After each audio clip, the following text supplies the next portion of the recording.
Bom dia, pastor Genivaldo Andrade. Bom dia, querido irmão. Uma alegria muito grande estarmos juntos aqui na nossa 76ª Assembleia da nossa Convenção Batista do Estado de São Paulo. O irmão que foi até recentemente presidente da convenção, qual a avaliação que o irmão está fazendo esse período aí já dos trabalhos? Olhando a organização, a Associação Abrejunde está de parabéns. Ontem, por exemplo, participamos do encontro de empresários e eu estava falando com o pastor Valdo que nos primeiros encontros, aquela dificuldade de encontrar pessoas, algumas vezes até precisava ficar pedindo a pessoa dos estandes para irem participar. E ontem nós vimos a maravilha de um salão lotado, uma frequência muito boa, grande parte da liderança, pessoas que vieram das cidades, não só aqui da região de Jundiaí, mas que vieram de várias partes para ouvir.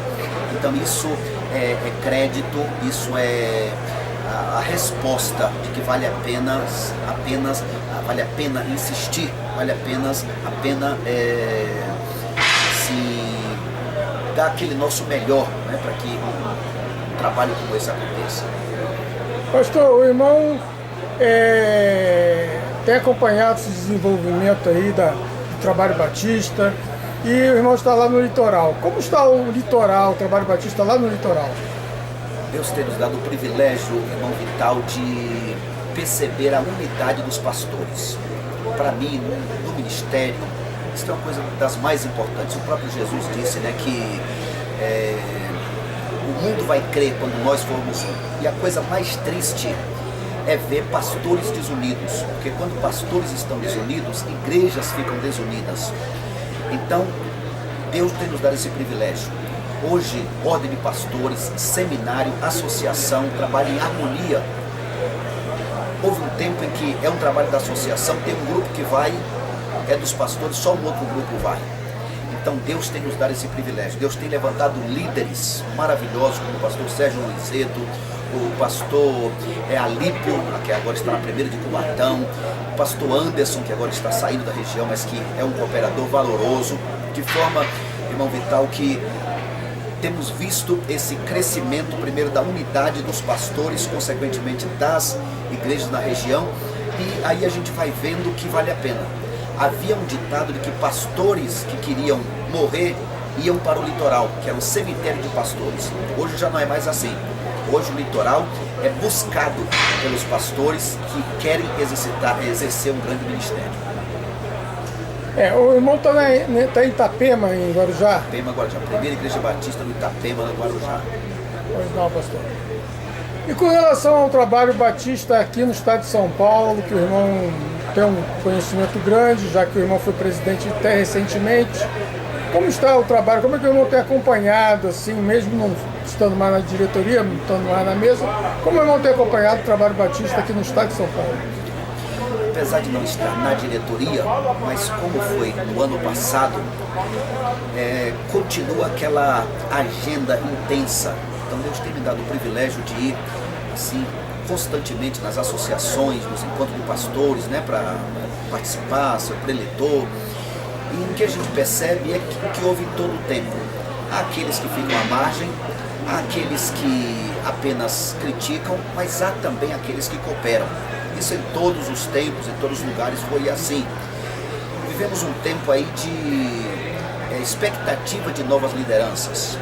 Isso não é só entre os batistas, mas no mundo inteiro. Estive na Coreia no tempo passado e a maioria dos pastores estavam chegando na casa dos 70 anos. E lá, quando chega a 70 anos, tem que ser jubilado.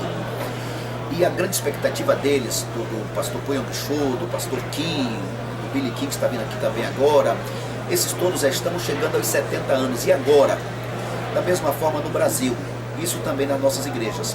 Aqueles pastores, líderes que estavam aqui quando eu cheguei há 28 anos passados, eles já não estão mais. Se estão ainda vivos, estão deixando os ministérios, estão num tempo de expectativa também para deixar o ministério, titular de uma igreja. E aí está chegando uma nova liderança.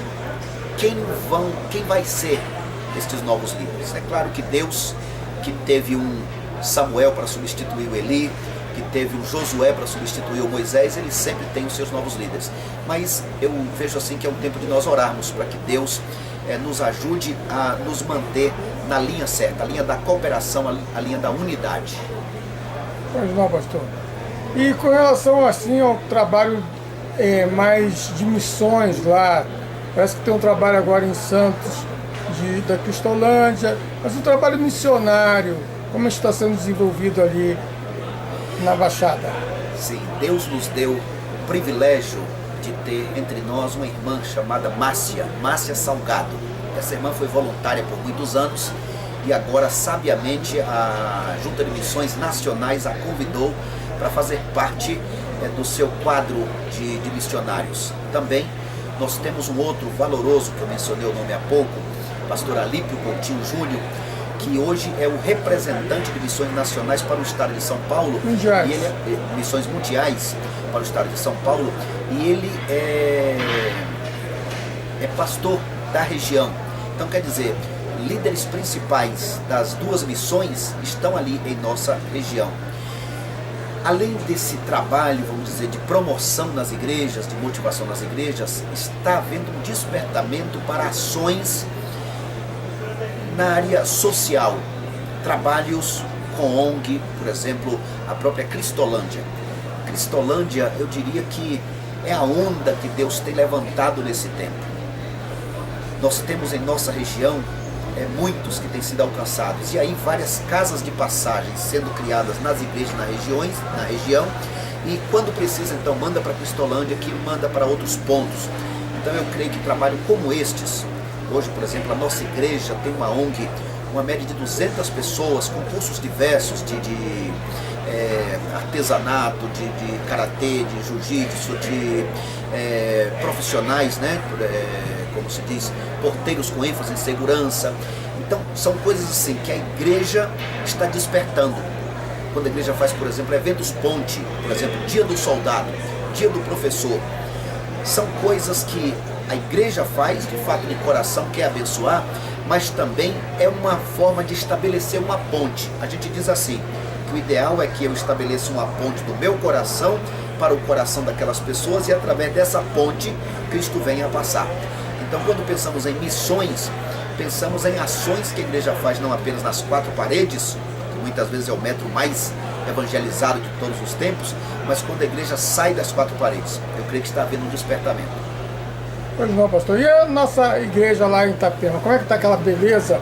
O Adilson foi também pastor lá, né? Sim, Deus nos deu o privilégio de suceder o pastor Adilson Ferreira, que hoje, né, o nosso líder a nível de Brasil, representando missões mundiais, e Deus tem nos dado o privilégio, a bênção de pastorear aquela igreja. Agora completamos os 10 anos, nós tivemos o privilégio de ter um culto especial de organização, 36 novos diáconos que estarão trabalhando, servindo a igreja, e a expectativa para cada um desses diáconos é que eles cuidem de um grupo de pessoas, ou seja, cada diácono tem entre 20 e 30 pessoas que faz parte do pastoreio dele.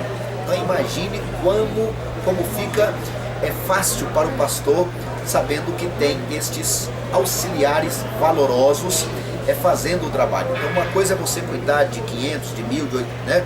Mas outra coisa são pequenos grupos.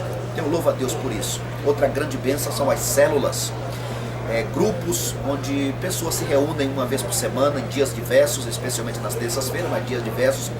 Então assim, irmão Vital, eu vejo que o grande segredo de um pastor, primeiro, o de promover a unidade na igreja. O pastor precisa aprender a resolver problemas sem criar outros problemas. Mas depois disso, a capacidade de delegar. Por 10 anos, pastor Vital, eu era o cowboy solitário no faroeste da vida. Eu fazia tudo. E ai de um líder da igreja que se levantasse para fazer alguma coisa. É uma insegurança que nós, os pastores, temos muitas vezes. Então, Deus tem me dado o privilégio de poder delegar. Isso faz toda a diferença. Então, se eu tenho alguém para cuidar só da adoração, para cuidar do ensino, para cuidar do serviço, da administração, então o pastor fica tranquilo para resolver outras coisas. Então, aquela lição, aquela orientação do Jetro para Moisés, aquela escolha dos apóstolos, nós vamos nos dedicar à palavra e à oração. Ainda hoje nós, os pastores, precisamos colocar em prática, porque isso faz o ministério ampliar muitas vezes, porque não é uma pessoa só trabalhando, mas são muitos para alcançar o objetivo. Pastor, dá o seu abraço aí, dê o seu abraço para o Brasil Batista aí, aquele abraço caloroso. Queridos pastores, igrejas, irmãos, que privilégio estarmos juntos, servindo ao Senhor nesta geração. Outros serviram a Deus, passaram, muitos já morreram, me refiro aos servos de Deus dos dias do Antigo Testamento, os heróis da fé, os contemporâneos nossos, mas hoje Deus dá o privilégio a mim e a você. O que nós vamos fazer? Deus espera que nós vivamos de tal forma que no final de tudo Ele possa dizer: bem-estar, servo bom e fiel, entra no gozo do teu Senhor. Que seja assim, querido irmão, que acima de todos os conceitos desta vida, o Senhor seja o teu Deus, e que no final de tudo é diante dele que nós estaremos. Deus abençoe. Prazer, meus irmãos. Amém, pastor. Obrigado, irmão Vital.